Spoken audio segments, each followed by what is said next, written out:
कथा प्रारंभ होत है, सुनो वीर हनुमान। राम लखन और जानकी करत सदा कल्याण। जय श्री राम। रामचरितमानस बालकांड में कल हमने श्रवण किया कि चारों भाइयों के विवाह के पश्चात जब विदाई की वेला आती है तब माता जानकी जी को, सीता माता को सिखाती है कि सास ससुर और गुरु की सेवा करना, पति का रुख देकर ही उनकी आज्ञा का पालन करना, हमेशा अपने पति की आज्ञा मानना। ऐसे शिक्षा माता सीता को देती है। आगे की कथा इस प्रकार है। तेहि अवसर भाइन सहित राम भानुकुल केतु, चले जनक मंदिर मुदित विदा करावन हेतु।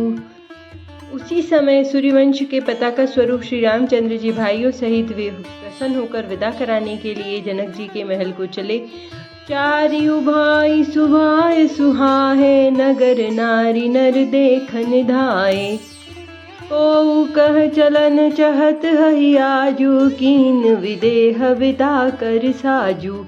स्वभाव से ही सुंदर चारों भाइयों को देखने के लिए नगर के स्त्री पुरुष दौड़े। कोई कहता है आज ये जाना चाहते हैं। विदेह ने विदाई का सब सामान तैयार कर लिया है। लेहु नयन भरी रूप निहारी, प्रिय पाहुने भूप सुत चारी। को जाने केहु सुकृत सयानी, नयन अतिथि कीन्हे विधियानी। राजा के चारों पुत्र इन प्यारे के मेहमानों के रूप को नेत्र में भरकर देख लो। हे सयानी, कौन जाने किस पुण्य से विधाता ने इन्हें यहाँ लाकर हमारे नेत्रों को आतिथ्य किया है।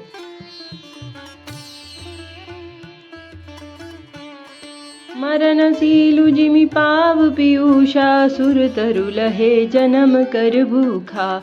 पावनार की हरि पदु जैसे, इन कर दर्शन हम कहते से। मरने वाला जिस तरह अमृत पा जाए, जन्म का भूखा कल्प वृक्ष पा जाए और नरक में रहने वाला जीव जैसे भगवान के परम पद को प्राप्त हो जाए, हमारे लिए इनके दर्शन वैसे ही हैं। निरखी राम शोभा उर्दरहु, निज मन फनि मूर्ति मन करहु। एहि विधि सब ही नयन फलु देता, गए कुंवर सब राज निकेता।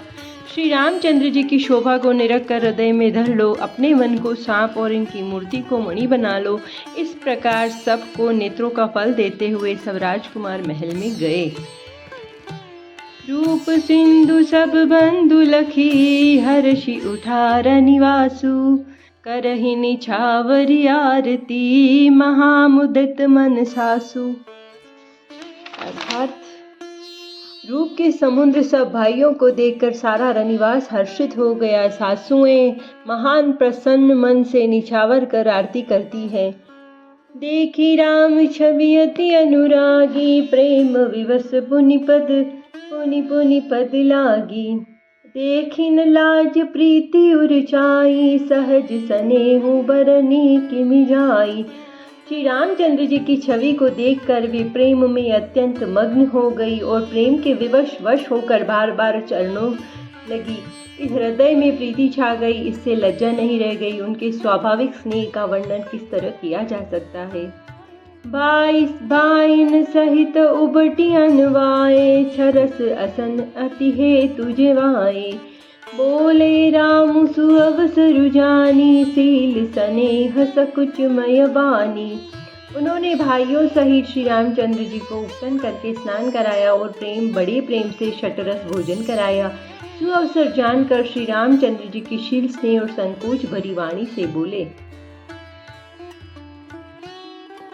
राउ अवधपुर चहत सिधाए, विदा होन हम यहाँ पढ़ाए। मातु मुदित मन आय सुदेहु, बालक जानि करब नित नेहु। महाराज अयोध्यापुरी चलना चाहते हैं, उन्होंने हमें विदा लेने के लिए यहाँ भेजा है। हे माता, प्रसन्न मन से आज्ञा दीजिए और हमें अपने बालक जानकर सदा स्नेह बनाए रखिएगा। सुनत वचन बिलखे उर निवासु, बोली न सकहि प्रेम बस सासु। हृदय लगाई कुंवरी सब लीनी, पतिन सौंपी विनती अति कीनी। इन वचनों को सुनते ही रनिवास उदास हो गया। सासुएं प्रेमवश बोल नहीं सकती। उन्होंने सब कुमारियों को हृदय से लगा लिया और अब उनके पतियों को सौंपकर बहुत विनती की। करि विनय सिय राम ही समरपि जोरी कर पुनि पुनि कहे, बलि जाऊं तात सुजान तुम कहूँ विदित गति सबकी अहे।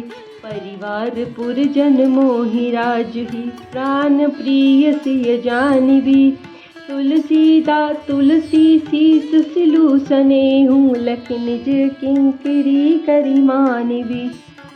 विनती करके उन्होंने सीता जी को श्री रामचंद्र जी को समर्पित किया और हाथ जोड़कर बार बार कहा कि हे तात, हे सुजान, मैं बलि जाती हूँ, तुमको सबकी गति हाल मालूम है। परिवार को, पूर्ववासियों को और मुझको और राजा को सीता प्राणों की समान प्रिय है, ऐसा जानिएगा। हे तुलसी के स्वामी, इसके शील और स्नेह को देख कर इसे अपनी दासी मानिएगा। सिया राम जय जय राम, श्री राम जय सिया राम। तुम परिपूरन काम जान, शिरोमणि भाव प्रिय, जन गुण गाहक राम दोष दलन करुणायतन। तुम पूर्ण काम हो, सुजान शिरोमणि हो और भाव प्रिय हो, तुम्हें प्रेम प्यारा है। हे राम, तुम भक्तों के गुणों को ग्रहण करने वाले, दोषों का नाश करने वाले और दया के दाम हो। अस कहि रहे चरण गहिरानी, प्रेम पंकजनु गिरा समानी, सुनि सहे स्नेह सानि बरबानी, बहुविधि राम सासु सन्मानी।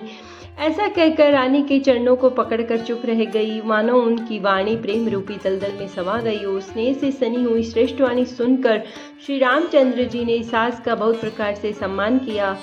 राम विदा मांगत कर जोरी, कीन प्रणाम बहोरी बहोरी, पाई असीस बहुर सिरुनाई, बाहिन सहित चले रघुराई। तब श्री रामचंद्र जी ने हाथ जोड़कर विदा मांगते हुए बार बार प्रणाम किया। आशीर्वाद पाकर और फिर सिर नवाकर भाइयों सहित श्री रघुनाथ जी चले। मंजू मधुर मूर्ति उरआनी, बई स्नेह सथिल सब रानी, पुनि धीरजु धरि कुंवरी हकारी, बार बार बैठहि महतारी। श्री रामचंद्र जी की सुंदर मधुर मूर्ति को हृदय में लाकर सब रानियां स्नेह से शिथिल हो गई और फिर धीरज धारण करके कुमारियों को बुलाकर माताएं बार बार उन्हें गले लगाकर भेंटने लगी। पहुँचा वही फिर मिलहि बहोरी, बड़ी परस पर प्रीति न थोरी, पुनि पुनि मिलत सकीन बिलगा, बाल बच्च जिम देनु लवाई। पुत्रियों को पहुंचाती है और फिर लौट कर मिलती है। परस्पर कुछ थोड़ी प्रीति नहीं बढ़ी, बहुत बढ़ गई। बार बार मिलती हुई माताओं ने सखियों ने अलग कर दिया, जैसे हाल की ब्याई हुई गाय को किसी बालक बछड़े से अलग कर दिया हो। सिया राम जय जय राम, प्रेम विवश नर नारी सब, सकिन सहित रनिवासु, मानहु कीन विदेह पुर, करुणा विरह निवासु। सब स्त्री पुरुष और सखियों सहित सारा रनिवास प्रेम की वश हो गया। ऐसा लगता है मानो जनकपुर में करुणा और विरह ने डेरा डाल दिया है। सुख सारिका जानकी जाए, कनक पिंजरहिन राखी पढ़ाए, व्याकुल कहहि कहावे दे, सुनि दिरजू परि हरइ न केहि। जानकी जी ने जिन तोता और मैना को पाल पोस कर बड़ा किया था और सोने के पिंजड़ों में रखकर पढ़ाया था, वे व्याकुल होकर कह रहे हैं, वे देवी कहाँ है। उनके ऐसे वचनों को सुनकर धीरज किसको नहीं त्याग देता, अर्थात सबका धैर्य जाता रहा। बय विकल खग मृग यही बाती, मनुज दशा कैसे कही जाती, बंधु समेत जनक तब आए, प्रेम उमगी लोचन जल छाए। जब पक्षी और पशु तक इस तरह विकल हो गए, तब मनुष्यों की दशा कैसे कही जा सकती है। तब भाई सहित जनक जी वहां आए और प्रेम से उमड़कर उनके नेत्रों में प्रेमाश्रुओं का जल भर गया। सिय बिलो की धीरता भागी, रहे कहावत परम विरागी, लीनी राय उरलाई जान की, मिट्टी मर महामर जादू ज्ञान की। वे परम वैराग्यवान कहलाते थे, पर सीता जी को देखकर उनका भी धीरज भाग गया। राजा ने जानकी जी को हृदय से लगा लिया। ज्ञान की महान मर्यादा मिट गई। समुझावत सब सचिव सयाने, कीन विचारुन अवसर जाने। 12 बार सुता उरलाई, सज सुंदर पालकी मंगाई। सब बुद्धिमान मंत्री उन्हें समझाते हैं, तब राजा ने विषाद करने का समय न जानकर विचार किया। बारंबार पुत्रियों को हृदय से लगाकर सुंदर सजी हुई पालकियां मंगवाई। प्रेम विवश परिवारु सब, जानी सुलगन रेस। कुंवर चढ़ाई परिपालकिन, सुमिरे सिद्ध गणेश। सारा परिवार प्रेम में विवश है। राजा ने सुंदर मुहूर्त जानकर सिद्धि सहित गणेश जी का स्मरण करके कन्याओं को पालकियों पर चढ़ाया। बहुविधि भूप सुता समुझाई, नारी धर्म कुल रीति सिखाई। दासी दास दिए बहुतेरे, सुचि सेवक जे प्रिय सिय केरे। राजा ने पुत्रियों को बहुत प्रकार से समझाया और उन्हें स्त्रियों का धर्म और कुल की रीति सिखाई। बहुत से दासी दास दिए जो सीता जी के प्रिय और विश्वास पात्र सेवक थे। सिय चलत व्याकुल पुरवासी, हो ही सगुन शुभ मंगल राशि। हो सुर सचिव समेत समाजा, संग चले पहुँचा वन राजा। सीता जी के चलते समय जनकपुर वासी व्याकुल हो गए। मंगल की राशि शुभ शगुन हो रहे हैं। ब्राह्मण और मंत्रियों के समाज सहित राजा जनक जी उन्हें पहुँचाने के लिए साथ चले। समय बिलो की बाजने बाजे, रथ गज बाजी बरातिन साजे। दशरथ विप्र बोली सब लीने, दान मान परिपूर्ण कीने। समय देखकर बाजे बजने लगे। बारातियों ने रथ, हाथी और घोड़े सजाए। दशरथ जी ने सब ब्राह्मणों को बुला लिया और उन्हें दान और सम्मान से परिपूर्ण कर दिया। चरण सरोज धूरि धरि शेषा, मुदित महीपति अपाई असीसा। सुमिरि गजाननु कीन पयाना, मंगल मूल सगुन भय नाना। उनके चरण कमलों की धूलि सिर पर धरकर और आशीष पाकर राजा आनंदित हुए और गणेश जी का स्मरण करके उन्हें प्रस्थान किया। मंगलों के मूल अनेकों शगुन हुए। सिया राम जय जय राम, श्री राम जय सिया राम। सुर प्रसन्न बरसहि हर्षहि, करहि अक्षरादान। चले अवधपति अवधपुर, मुदित बजाई निशान। देवता हर्षित होकर फूल बरसा रहे हैं और अप्सराएं गान कर रही है। अवधपति दशरथ जी नगाड़े बजाकर आनंद पूर्वक अयोध्यापुरी को चले। कथा विसर्जन होत है, सुनो वीर हनुमान। राम लखन और जानकी, करत सदा कल्याण। जय श्री राम। हर हर महादेव।